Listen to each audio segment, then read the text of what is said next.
The reunion was loud. Someone yelled over a joke and a plate clinked, and my mom's voice slid in like a knife. She asked, "Are you looking forward to turning 26?" And I heard nothing else for a second because that number in my family was like a bad word. I tensed up because this wasn't small talk for us. In my head, I started listing faces: my great-grandfather, an aunt, a cousin, and the way each funeral had happened too fast, too quiet. I forced a laugh and said, "I guess," and watched my mother's fingers go still around her cup. Nobody else said anything, like they'd all agreed to pretend the pattern wasn't real. 3 months later, a car jumped the curb where I'd been standing seconds before. I was at a bakery counter waiting for coffee. Someone bumped me and I shuffled to the street, and a second later a car careened off the sidewalk and smashed into a sign where I had just been.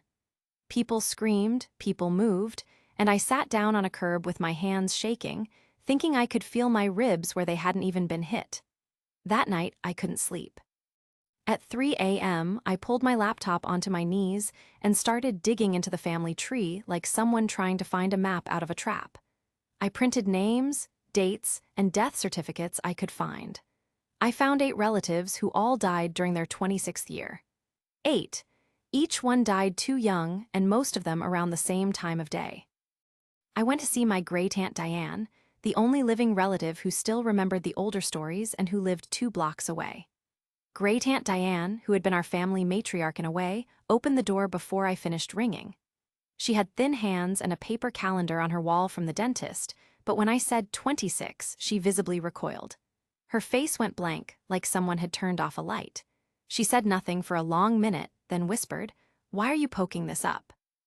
and avoided looking at me. I put the notebook on her kitchen table and said, "I think it's a pattern. I think it's real." And she finally sat down slow and exhaled like she was letting out years.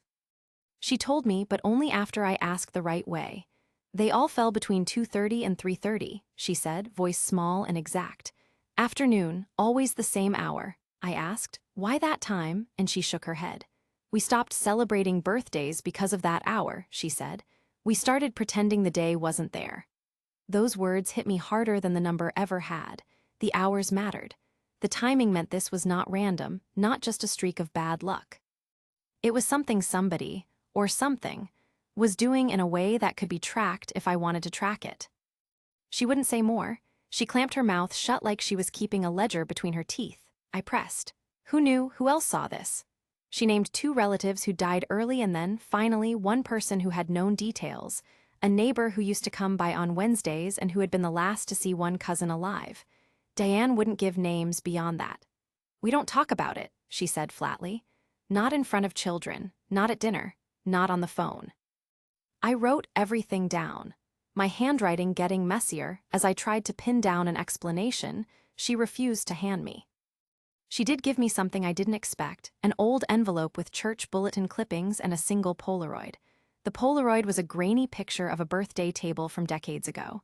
The caption on the back said 26th, 1974 in my grandmother's handwriting. Diane tapped the photo and said, "See, we used to mark the day, then the calls started, then the letters." She swallowed and added, "You should leave. Change your plans." That line was a warning and a plea wrapped together. I told her I couldn't run, not yet. I needed answers more than I needed safety at that point. She folded the envelope back into her palm like she was putting something fragile away. I left Diane's house with the envelope and with a new sense of urgency. The neighborhood looked the same dry grass and same mailboxes, but I felt like I was carrying a lit match. Every car felt like it could swerve, every headlight could be a danger sign. I started to check clocks when I went out, unconsciously timing every afternoon as if some invisible alarm would go off at 2:30. It was the first crack in my life where a number became a countdown instead of just an age. I didn't sleep that night, and I didn't trust anyone who said it would blow over. The pattern had a rhythm, and I was inside its beat. On my 26th birthday, I locked every deadbolt and jammed a chair under the doorknob like I'd learned from a movie, but it felt real and not cinematic at all. I had the lights low and a kettle on, as if making tea would keep me sane, and I watched the clock like it was a metronome counting off until whatever this was might happen. The whole afternoon felt heavy, like waiting for thunder after you see the first cloud.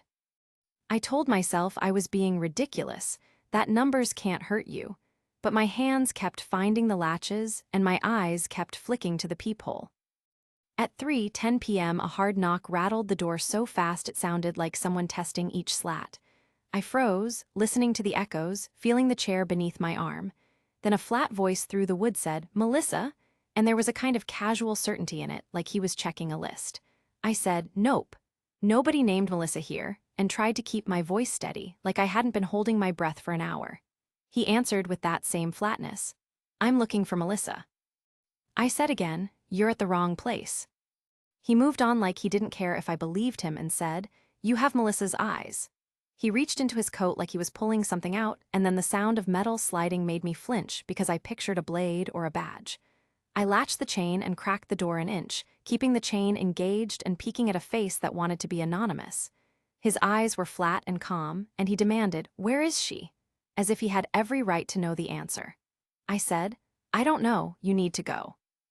My voice was sharp, even though my body trembled. Sorry for the quick interruption. If you're enjoying this so far, don't forget to hit that like button, subscribe, and leave comment below. It really helps the channel grow. All right, let's jump back into the story. He didn't go. He knocked again, louder, and his voice rose. "Don't pretend," he said. "Where is she?" The chain held maybe 3 seconds, then with a crunch and a shower of screws, the chain ripped free like someone had pulled teeth. I jerked back, slammed the door, and shouted, "Get away!" because I couldn't think of anything else. He started pounding on the wood so hard the whole apartment shook, yelling that he would wait until I came out.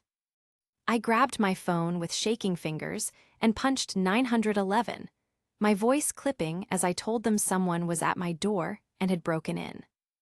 As soon as a dispatcher said help was on the way, the pounding stopped like someone turned off a faucet. Silence dropped heavy, and I couldn't tell if I was relieved or more afraid. I peeked through the peephole, and there was no one there, just the hallway light and a shoe left in the lobby like a placeholder. When the police arrived, they were polite in a paper way, and they walked the building with flashlights, looking at the security camera angles and the stairwell. They asked if I wanted to press charges, and I said yes. But then their faces shifted when they couldn't find prints or footprints or a sign anyone had been there. They asked neighbors and got the same blank replies. Nobody had seen a man pounding at my door, nobody had noticed a face in the peephole, and a camera on the landing showed nothing but an empty hall. The officers looked over my apartment, and then they looked at me like I was a woman who'd had a panic attack. One of them said, "Maybe it was someone drunk, maybe a prank." He wrote something in his notebook and asked if I had anyone who could stay with me tonight. I told him no. He gave me a card and said to call if anything else happened, then left, lights flashing into the street. I sat on my couch after they left, the kettle now cold on the stove, the chair still under the doorknob like a useless talisman. My heart wouldn't slow. I couldn't tell if the man had been real or if I had called something up with my own fear. The apartment felt the same, down to the ring of a neighbor's phone through the thin wall, but it had a scar now. I slept in bursts, waking at every creak, rewinding the knock in my head. In the weeks after, people asked if I wanted counseling or if I needed time off work. I said no, because I wanted to seem like I was handling it even when I wasn't. The police report sat in a file, a polite monument to an event no one could prove. My neighbors nodded as if they understood without saying too much, and my family tried to be careful with numbers. For a while, I told myself I'd survived, and that might be the end of it. I stopped a prescription I had been taking because I thought it made me jittery and paranoid, thinking I could outthink the fear with clean thinking. But the knock replayed in my dreams, and every time a car neared my curb, I felt my body steel up like it had that afternoon. The terror lingered, not as a thought but as a live thing under my skin, a slow sound that wouldn't quit, and I started counting afternoons again like I was waiting for the next knock.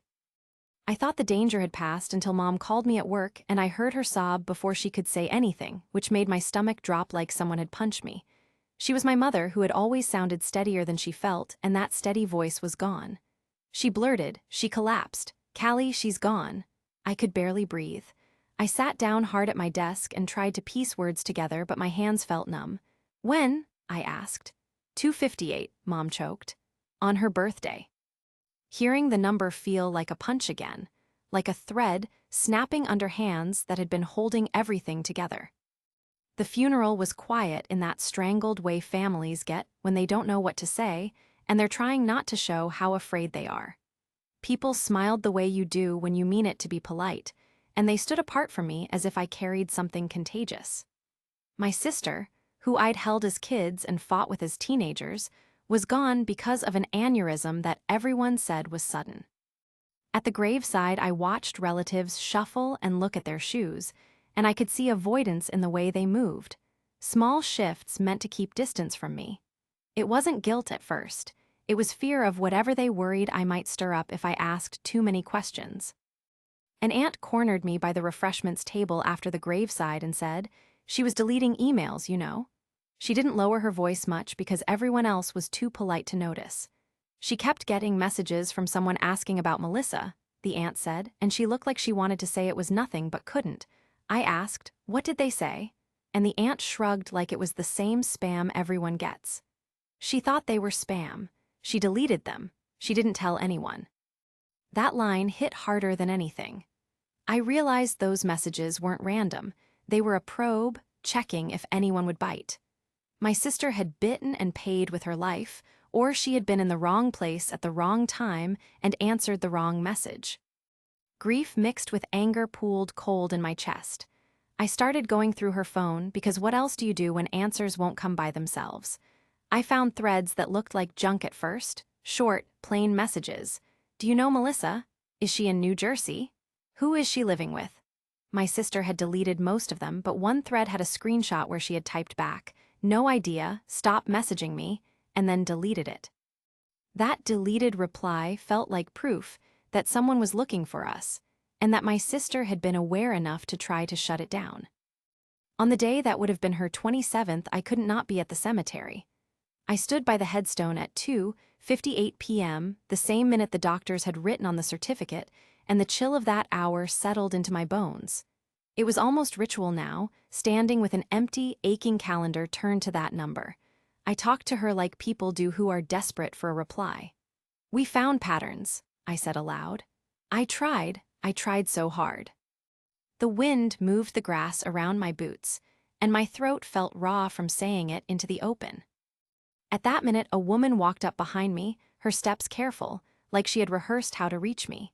She introduced herself as Luna Carter, and she had a voice that sounded like she'd learned to keep secrets and hand them over when trust was earned. Luna said, I used to know your mother. That line set something in my chest on fire. She reached into her coat and handed me a faded photograph that smelled faintly like old paper and rain. On the back, in a looping hand, were two names and the year. Melissa and Luna, 1998. The name, Melissa, hit me with a weird, sick quiet. My mother had always been Mom to me, but Luna spoke another name out loud like it belonged to the same woman. Luna sat on the bench and folded her hands like she was bracing herself, and then she told me things I hadn't known and understood why it was that people had been avoiding me. She said my mother had not always been who we called Mom, that she had been Melissa once, 27 years ago, and she'd changed her name and moved to hide after a terrible thing had happened. Luna said it plainly. She left because she was scared. People were looking for her then. Hearing that made me feel like the floor had shifted under my life. My mother had been trying to erase a past that had followed her like a shadow, and now the shadow had found us again. It was the first time I had a clear fact to hold onto instead of a number. Melissa was a name to trace, not a rumor to fear. Luna's photo proved there was more than my family's superstitions at play. She told me she had kept the picture because she couldn't let the story be forgotten, and because forgetting had cost people their lives. I folded the photo into my pocket and felt a resolve tighten inside me. This wasn't just bad luck. Someone had been looking for my mother, and now I knew why. The grief didn't stop, but the fear had a target now, and that target gave me something to aim at instead of only running from. Luna didn't waste time with small talk. She sat down beside me and said, "This is why they died." Her voice was quiet but hard, and I felt like the air in my lungs tightened. She laid out the story like a string of facts, steady and plain, and I followed each one because I needed to know if this was a curse or a person we could find. Your mother testified when she was 26, Luna said. She put a violent man away after her roommate was murdered. He swore he'd make her pay. Hearing my mother called by another name, Melissa, made it feel like I'd been living with one foot in a different life. Luna told me the courtroom details she remembered the day my mother stood up and said what she'd seen. She helped lock him up, Luna said, and he promised he would come for her and anyone she had when they turned 26. The promise sounded like something out of a movie, but Luna said it like it was a ledger entry, a line that set a plan into motion. The man went to prison and people thought it was over, but Luna said it never was. He got out on a technicality, she told me, and she explained how legal loopholes had let him walk free years later. The thing that made my stomach drop was when she said he had money now, and he wasn't just some lone killer, he hired people. He bought investigators. He hired men to watch, to ask, to find anyone who knew where Melissa had gone, Luna said. The method made it worse than random violence. It was careful. Luna spread out a stack of printed photos on the bench between us. The photos were of a man in different places, a corner near our building, sitting in a car across the street, watching a delivery driver checking a mailbox. In one photo, he had his hands tucked in a coat and his head down, like someone trying to be invisible. He's been following people, Luna said. Not just you, he watched others tied to the case. He watches for that name. I touched the edge of a photo, and my fingers left a small mark on the paper. The man looked like he'd practiced being forgettable, which in a way made him scarier. She didn't stop there. Luna had dug into how our family information had been gathered. They used fake profiles, fake research accounts, she said. They posed as genealogy people, as distant cousins, anything that would get them photos and dates and names. She showed me screenshots from old messages she had pulled from a hidden folder, simple questions like, "Do you know Melissa?" Or "Is she in New Jersey?" They looked harmless until you saw the pattern. They were all linked to accounts that shared the same IP addresses and the same registration names. Luna said she'd traced payments to small transfers to email addresses and to middlemen who ran background checks. It was a web, and it led back to one network.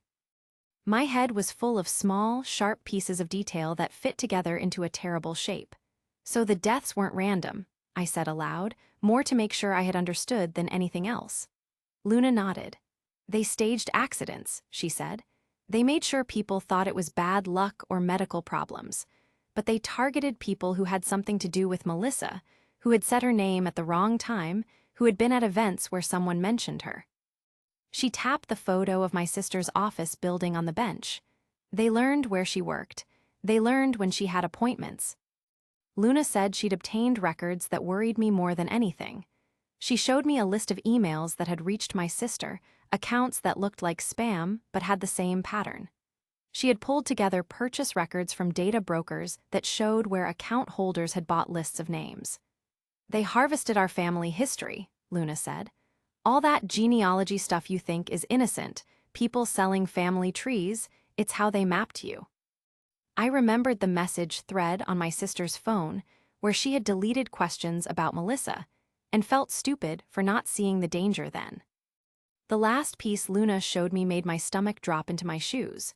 She had a lab request form and a note about a rare compound that could cause bleeding and mimic an aneurysm in a lab that wasn't looking for it. It doesn't show up on a standard panel, she said. It takes specific testing to find it. She said the pattern of deaths, the timing in the afternoons, and the medical reports she'd collected suggested poisoning disguised as collapse. Your sister was poisoned, she said plainly, and I felt the word like a blow. It wasn't an accident, it was planned. Everything Luna said turned the family legend into a plan laid by a person more clever and cruel than I'd imagined. The map wasn't mysterious anymore. It was built by money, by hired men, and by people willing to dig up our past for revenge. I left the cemetery that day not only with grief, but with a new, cold clarity. This was not a shadow over our family that you could hope would pass. It was a hunt that had found a scent, and now we had to find the hunters. We went to the police with everything we'd collected: Luna's files, the photos of the man watching our building, screenshots of the fake profiles, and the pattern of deaths tied to that same hour. A detective I met with listened to it all and nodded like he understood, but when he talked his tone got careful and slow.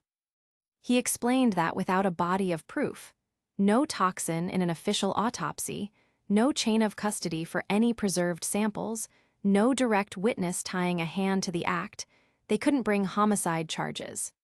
It felt like the law needed neat boxes checked, and we had a messy pile of truth that didn't fit their forms. The detective asked about labs and preserved blood, and whether anyone had asked for a special toxicology panel after my sister's collapse. I told him what Luna had shown me about a rare compound that standard tests wouldn't catch unless specifically sought. He said they could reopen things if new evidence came up, but he also warned us not to expect miracles. It was tough listening to a man trained to spot patterns tell you how limited his tools were against slow, careful violence. He wasn't wrong. The system had rules, and those rules favored proof the way the hunters favored secrecy. We met a protection consultant, Samuel Gates, a man who'd worked with high-risk witnesses and private clients for years. Samuel had a blunt way of explaining danger. The enemy moved money through cryptocurrency and shell companies, he said, and paid investigators who rotated jobs to avoid leaving prints. They make it anonymous on purpose, Samuel told us, tapping a file. He described how the network bought information from data brokers and scraped social media, turning genealogy curiosity into a roadmap. The harder we looked, the more it became clear we were dealing with people who knew how to stay off the neat lines the police needed. Samuel drew up a list of practical things we could do that actually made a difference, and he didn't promise safety. We upgraded the house in ways that felt like wiring the walls with a second skin. Cameras went over the front door, the back steps, and the alley. Motion sensors pinged to our phones, and the system recorded to cloud servers rather than a local hard drive. We installed heavy deadbolts, reinforced strike plates, and made sure our windows locked from the inside. Samuel told us where blind spots were and what time of day was riskiest, and he recommended an emergency plan so we wouldn't freeze if someone tried to force an entry. Each small change felt like buying a little more time, but none of it felt like a cure. My mom, my mother, who'd been Melissa until she changed her life, finally opened a safe she had kept hidden for years. She showed me $12,000 in small bills she'd saved like a nest egg to run if she ever had to. Seeing that cash in her hands felt like watching a person reveal a wound. She pushed the bills toward me and said, "Take it. Leave. Go somewhere safe." Her voice shook in a way I hadn't heard since the funeral, and I knew every dollar had been hidden out of terror and hope. She thought running could stop the trail from finding us, and she didn't want me risking my life. I refused to leave, not because I was brave, I'm not that person, but because leaving felt like admitting defeat and handing whoever was hunting us the victory.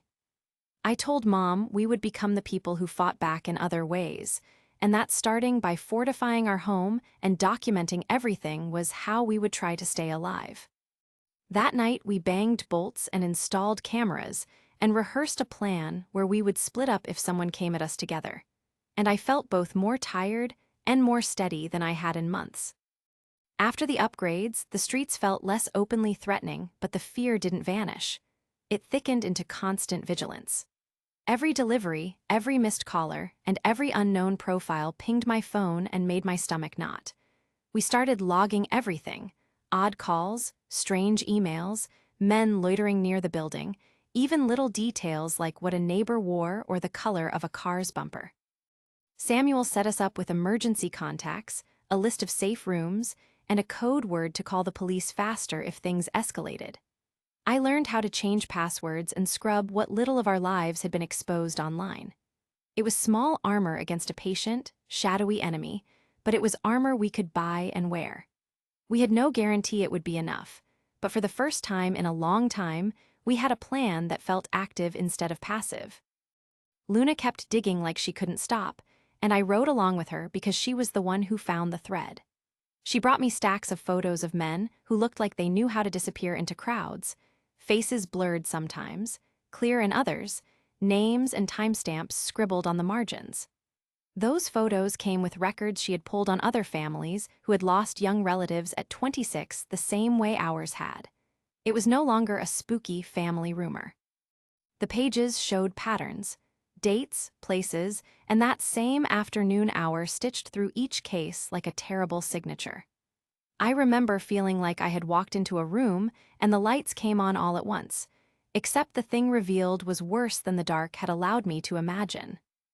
Luna also collected medical papers, the kind that make your stomach turn because they use calm language to describe violent things. She brought reports that talked about a rare compound, how it acted in the body, and how it could cause fatal bleeding in the brain, especially in people with certain genetic markers. The idea that a chemical could be used to make deaths look like aneurysms made my hands go cold. It meant someone knew medicine well enough to weaponize it and hide it in plain sight. We sat with those pages at my kitchen table, spreading words and clipped notes like a map of how someone could turn science into murder. Then a nurse, I'll call her Nurse Rivera, because that's what she told me when she nervously slid into a chair across from me, came forward. She had worked the shift the night my sister collapsed and said she couldn't sleep knowing the truth might sit in a hospital fridge. She had kept 2 small vials of my sister's blood, she said, tucked away and labeled in a drawer at home. Her hands shook when she set them down on my counter. I felt guilty and grateful at the same time. Keeping those vials had probably been against protocol, but it was the sort of rule-breaking that meant the difference between no evidence and a clue. We took the vials to a private lab Luna trusted, because the official medical reports hadn't looked for that rare compound. The private lab did a targeted analysis and found traces that matched what Luna had warned us about. The scientist explained carefully that the results couldn't be used as airtight court evidence without an official chain of custody and corroborating hospital samples. But he also said bluntly that the traces were consistent with poisoning using that compound. It was a half-win, enough to point us in a direction that law enforcement could follow if they chose to, but not enough by itself to convict anyone. Still, the word poison shifted things for me from something mysterious to something criminal, planned, and human. Tristan Beck, our researcher, came through next. He had steady, nerdy energy and a knack for following small leads until they became big ones. Tristan Beck, our researcher, built a web on his laptop of everyone who had died at 26. He cross-referenced obituaries, party invites, guest lists, and church directories. The map he presented wasn't neat, but it was damning in its complexity. Lines that linked names to events where my mother's old name, Melissa, had been said aloud. Tristan showed how each victim had been at an event where someone had used that name or had been friends with someone who had mentioned Melissa. It wasn't coincidence. It was a methodical sweep. We found meetings, old birthday cards, and photo captions where Melissa appeared, and Tristan connected them like pins on a board. He showed us that the killer's network had likely used those moments, conversations at reunions, notes in guest books, as starting points to dig up contact info. Data brokers and public records provided addresses. Fake genealogy sites and social messages peeled back the last layer of privacy. Once you saw the path, it looked almost mechanical. Find the mention of the name, trace contacts, buy records, and then decide who to target. Each new file Luna and Tristan handed me made the same sick loop in my head. A pattern, a system, and faces of people who had loved and been loved, and then were gone. It stopped feeling like fate and started feeling like a plan carried out by people who believed they would never be caught. The hits were systematic, and the idea that a single thread, my mother's old name, could pull so many lives undone made me angrier than I expected. There was grief still, raw and private, but it sat beside a rising, practical rage that wanted names and arrests and the chance to point at a chart in court and say, "See this? This was a hunt, and these are the hunters." For the first time since the car jumped the curb months before, I could see a path forward that involved accusation and evidence rather than only fear and running. We went public because hiding wasn't working anymore, and we needed more eyes on the pattern than our local police could give. I posted parts of our story online, and Luna gave interviews she had kept back. That caught the attention of Julia Anderson, an investigative journalist, and when she called, I felt both scared and relieved. Julia dug into old court files and witness lists from the original trial and started connecting dots the way only a reporter can, by piling up small facts until they made a shape. She called me after she found names that matched death certificates and told me, "This isn't folklore, it's organized." Her voice sounded steady, and for the first time we had someone else turning our grief into evidence. Julia's reporting ran in the paper and online, and the reaction was immediate. People who had been afraid to speak started to call. Families from other states sent emails with their own stories of relatives who had died young and suddenly. The combination of legal records, death certificates, and interviews made the pattern harder to ignore, and that attention pushed federal prosecutors and the FBI to take a closer look. I remember sitting on my couch scrolling a news alert that said the FBI had opened a racketeering investigation, and I felt both vindicated and terrified, because once the feds were involved, the stakes felt higher. The FBI moved fast once they had enough leads to justify the case. They used grand juries, subpoenas, and warrants to dig into bank accounts and server logs. Arrests started to happen, low-level operatives first, people who worked as investigators or couriers. Each arrest pulled a thread that led to another name. The alleged mastermind, the man who had been free after that technicality and who we'd heard about from Luna's files, eventually faced federal charges. Seeing his name in an indictment felt surreal. He was a person who'd haunted our family's story for years, reduced on a page to a list of crimes and counts. Meanwhile, the group of families who had been gathering in online threads and quiet phone calls turned into something more organized. We formed a nonprofit to pool resources for legal help and for security upgrades for families who couldn't afford them. We wanted people to have the same basic protections our family had scrambled together: cameras, reinforced locks, emergency funds, and we wanted lawyers who knew how to push for special toxicology testing that local coroners often missed. The nonprofit became a collective defense against the kind of methodical stalking that had killed people we loved. We testified in grand jury hearings and gave depositions. Civil suits were filed against shadowy companies that had sold personal data to third parties, and we fought to force data brokers to reveal who had bought genealogical lists and contact details. It felt like a long fight about privacy as much as it was about murder. We worked with the FBI's financial teams and with prosecutors who slowly built a RICO case, showing how the network used money and shell companies to hire investigators and to buy silence. The legal work dragged and burned through months of our lives, but piece by piece it built a public record. The trial was grueling. My mother sat in the witness box and had to say her old name out loud in court, Melissa, over and over as lawyers cross-examined her about things she'd tried to forget. That was brutal to watch. It felt like watching her tear off old skin. I testified about the messages and the photo left in my car, about the knock at my door, and about the private lab results that suggested poisoning. The defense tried to paint the pattern as coincidence and to question the chain of custody for evidence, but the jury saw the web we'd built from records and witnesses.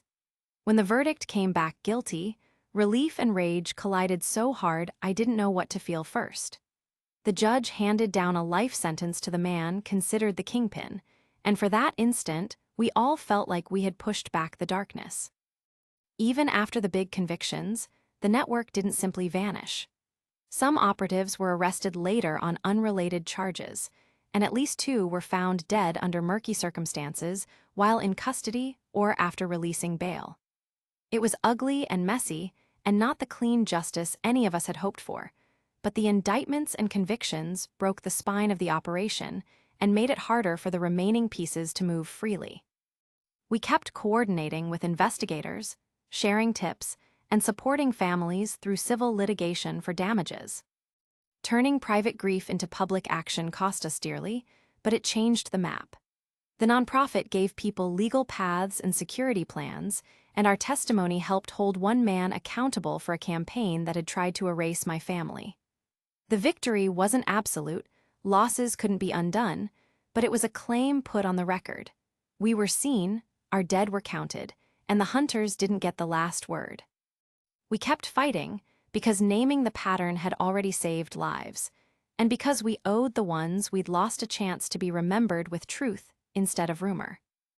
After the trial, we didn't go back to the way things were. We rebuilt around safety and purpose.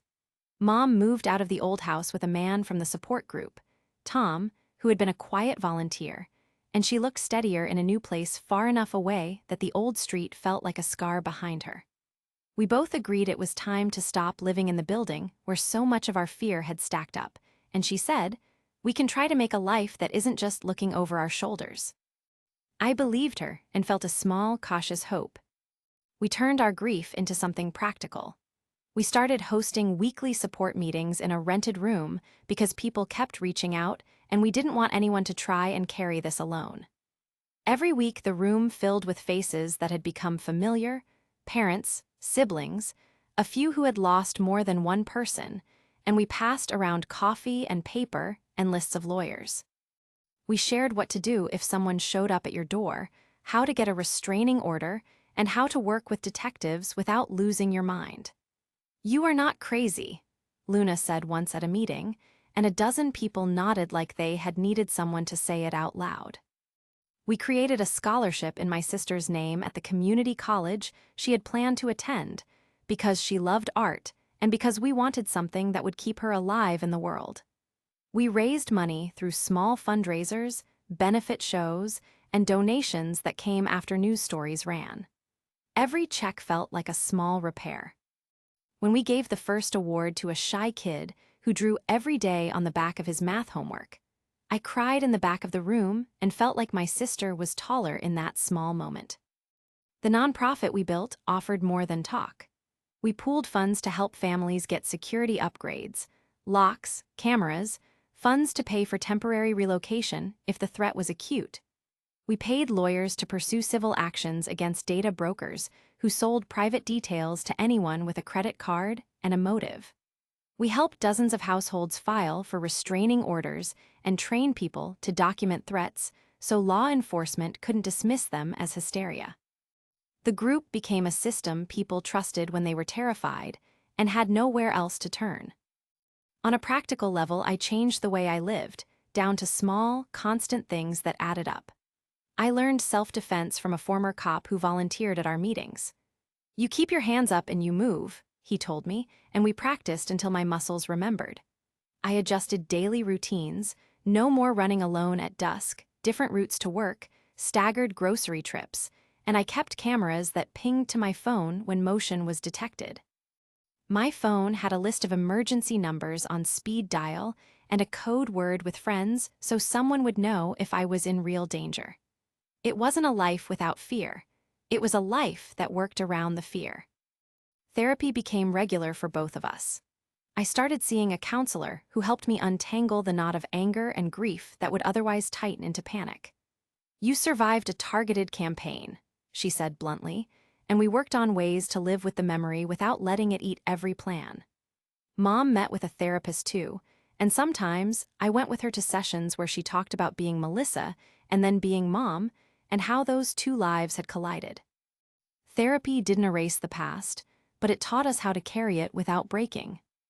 We watched the network's pieces fall apart in court and in investigations, but we also watched new problems crop up. The way the internet keeps records forever, the small actors who still sold lists to anyone who asked. That kept us busy, because staying alive meant staying ahead. We drilled escape plans, updated passwords, and used secure email for the nonprofit. We supported other families through the same slow, exhausting work of making their homes safer and their lives steadier. The fear never disappeared entirely. Sometimes a knock in the hallway still makes my chest go hard, and sometimes I wake at 3 in the morning thinking about clocks. But that fear has a shape now. It belongs to a story we've named and fought, not a rumor we swallow in silence. We built a community that watches for each other, a group that turned terror into action and grief into a network that shields others from the same hunt. In the end, what saved us wasn't a single verdict or a single arrest. It was the way we refused to be quiet, and the way we turned our trauma into a force that protected more than just our family. Thanks for watching. Make sure to subscribe and turn on notifications so you don't miss the next video. And drop a comment below, I'd love to hear your thoughts.